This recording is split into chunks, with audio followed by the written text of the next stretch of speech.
Hello, welcome back to the channel, it's Dan.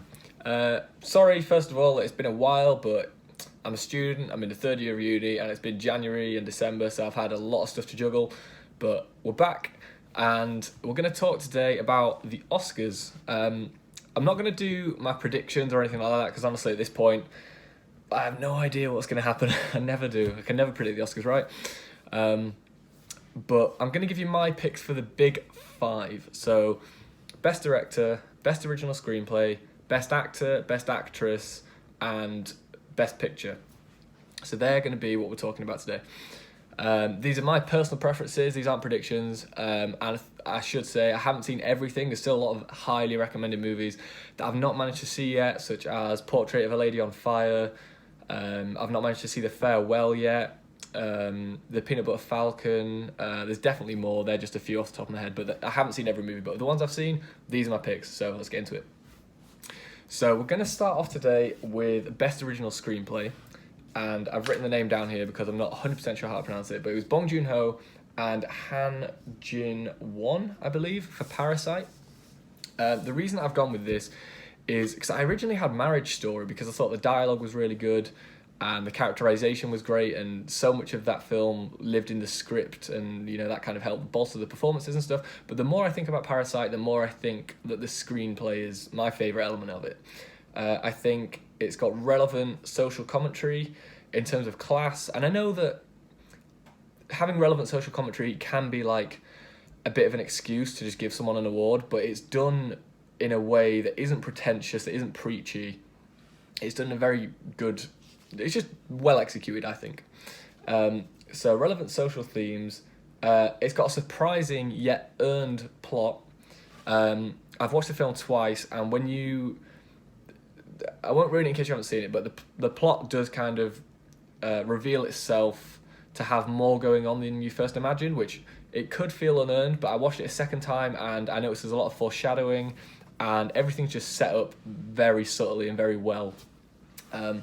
So surprising plot, which is hard as well because when you watch a lot of films, you kind of know, if you watch the opening 20 minutes of a film, you can usually tell what's going to happen. You go, okay, well, this character has this flaw, so by the end of the movie they're going to have learned this and they're going to do this and this is going to happen. And I did not predict where Parasite went, so that was a nice, refreshing thing to see.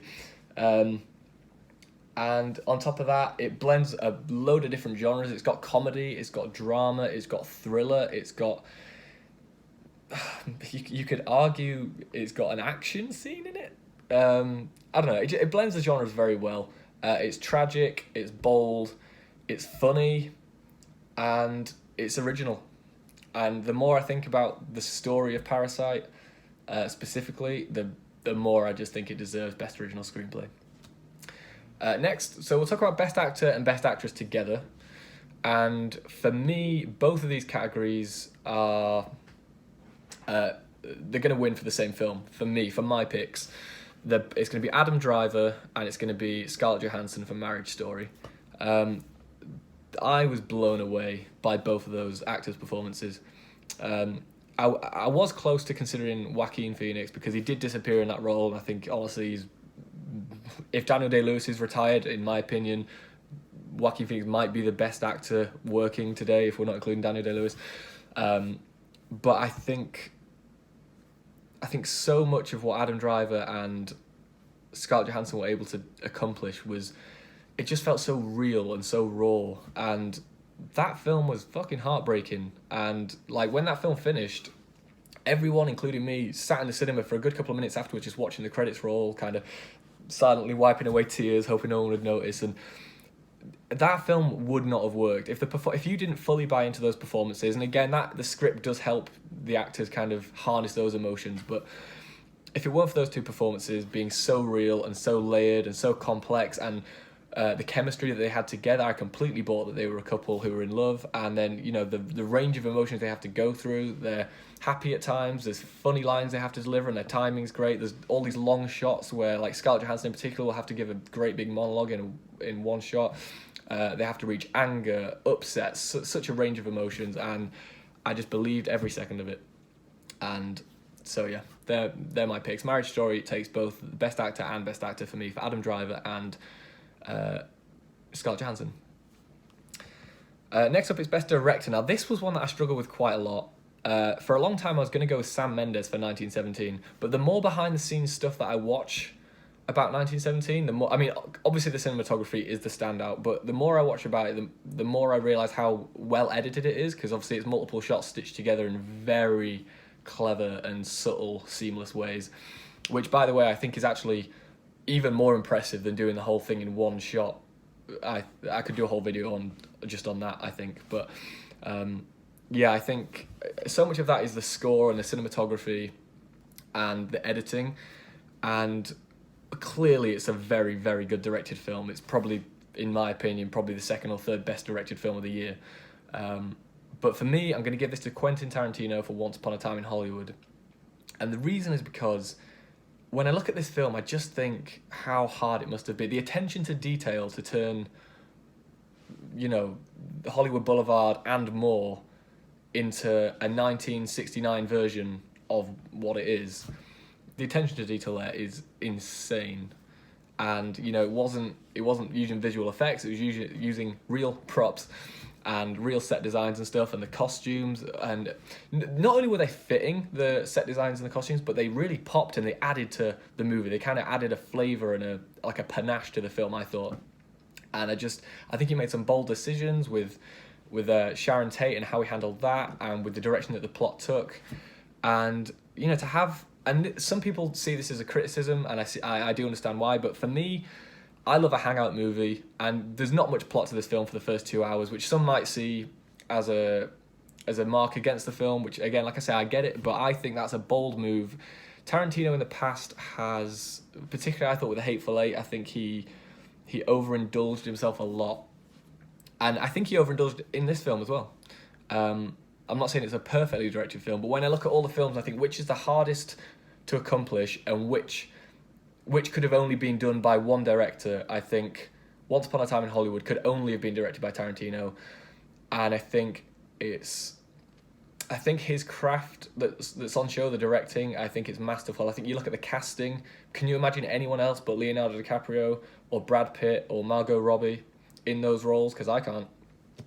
Can you imagine someone else making, and like spoilers for the end of Once Upon a Time in Hollywood if you haven't seen it, but when Brad Pitt and Leo, when they kill the Manson family, that would be a bold move in itself, but to add humour in there and have this whole acid-dipped cigarette thing, it's just such a wacky idea, and somehow it works. It shouldn't work. The whole movie shouldn't work. There's no plot for 2 hours, and then there's just a big action scene, and there's implications about what might happen to Sharon Tate. Obviously, by the end of the film, we realise what happens, and it's all good. But I don't know. I think a lot could have gone wrong with this film, and it didn't. And I think when I just look at the attention to detail that Tarantino...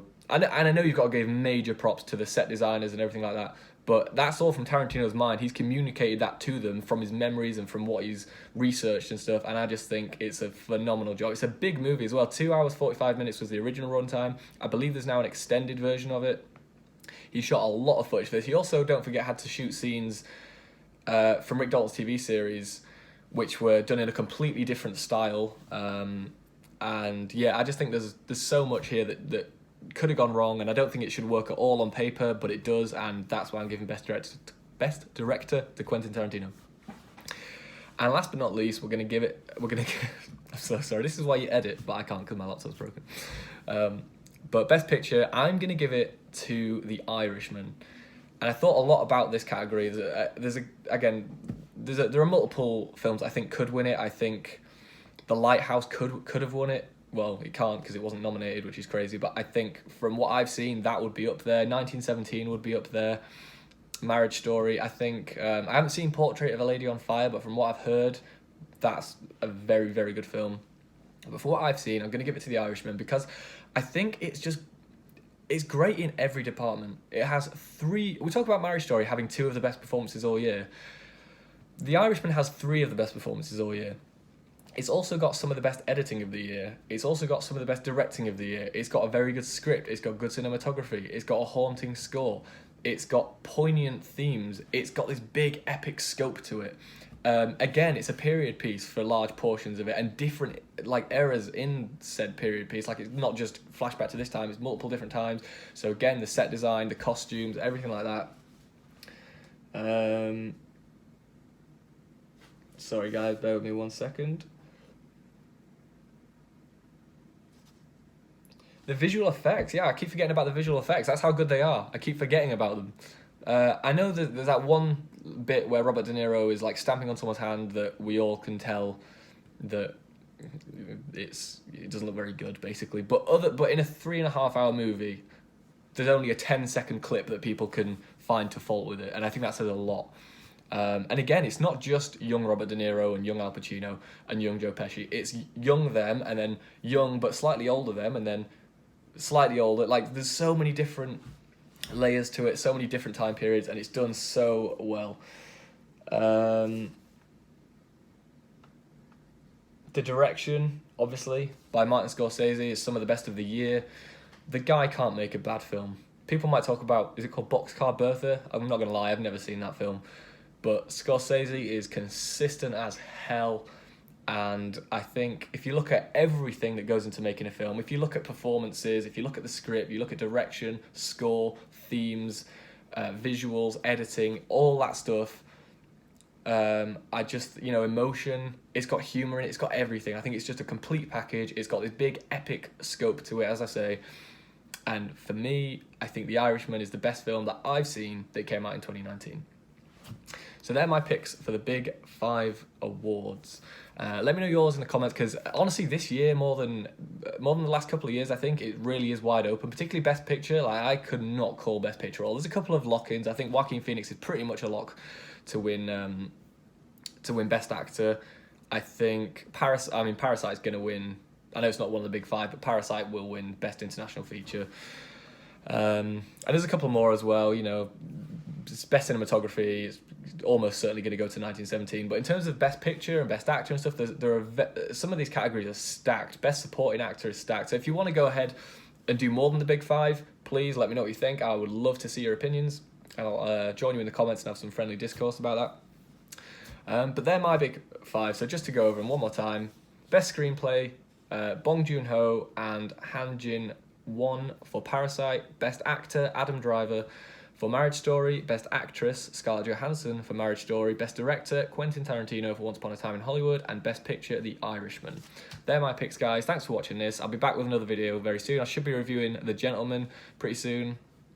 So let me know if you want to... Well, I was going to do The Farewell, actually. I've not seen it yet, but I've managed to find it. I'm going to just pay to watch it on YouTube, because it's not shown at any cinemas or anything near me. I know that came out a while ago now. If you guys would like to see that, let me know and I will review it. And like I say, I'll be doing The Gentleman as well very soon.